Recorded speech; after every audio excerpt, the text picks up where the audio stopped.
ఏంటి ఎలా ఉంది ఉస్తాద్ భగత్ సింగ్?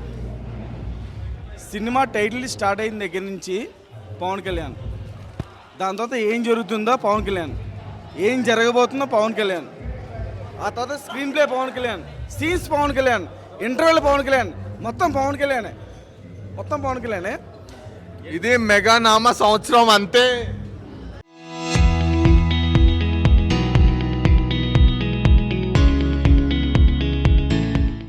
లిటరల్గా మొత్తం ఫస్ట్ హాఫ్ హైలైట్స్ ఏంటి? ఫస్ట్ ఆఫ్ హైలైట్స్ ఏంటంటే పవన్ కళ్యాణ్ అబ్బా, అసలు next level peak performance of Pawan Kalyan. అంటే లిటరల్గా అంటే పవన్ కళ్యాణ్ గారిని ఇప్పటి వరకు అంటే ఇప్పుడు మన సుజిత్ గారు ఎలా అయితే చూపించారో అసలు హరీష్ శంకర్ నెక్స్ట్ లెవెల్లో చూపించాడు. డైలాగ్స్ అంటే ఆయన పొలిటికల్ కెరియర్కి ఇప్పుడు ఆయన ఏదైతే ఉన్నారో పొలిటికల్ జర్నీ ఏదైతే ఉందో దాన్ని డిఫైన్ చేసే డైలాగ్స్ చాలా ఉన్నాయి. పవన్ కళ్యాణ్ గారి చైల్డ్హుడ్ క్యారెక్టర్ డైలాగ్ చెప్పుద్ది, ఆడు పుట్టింది మార్కుల కోసం కాదు మార్పుల కోసం అని. అసలు ఏం డైలాగ్ బ్రో అది?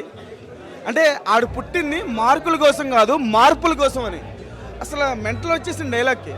అంటే పవన్ కళ్యాణ్ గారిని అంటే పవన్ కళ్యాణ్ గారి స్థాయి ఏంటో, పవన్ కళ్యాణ్ గారు ఏం చేయబోతున్నారో మొత్తం అసలు డిఫైన్ చేశాడు, ఆయన కెరీర్ని డిఫైన్ చేశాడు. అంటే మొత్తం పొలిటికల్ కెరియర్ని దృష్టిలో పెట్టుకొని సినిమా తీసినట్టుగా అనిపిస్తుంది నాకు. నెక్స్ట్ లెవెల్ అనిపించింది, చాలా అంటే ఎక్స్ట్రాడినరీగా ఉంది. అంటే మనకి అక్కడక్కడ కొన్ని సీన్స్ బోర్ కొట్టచ్చేమో కానీ పవన్ కళ్యాణ్ విశ్వరూపం, Pawan Kalyan one man show. అంటే ఫస్ట్ హాఫ్ వరకు కూడా మొత్తం పవన్ కళ్యాణ్ గారి body language, dialogues, Pawan Kalyan garu ఎలా మాట్లాడతారో, ఫ్యాన్స్కి ఏం నచ్చుతుందో అవన్నీ కూడా అంటే సీన్స్ కొన్ని బోర్ కొట్టచ్చేమో, but Pawan Kalyan one man show. Raashi Khanna Sreeleela వీళ్ళిద్దరిది ఏంటి కాంబినేషన్?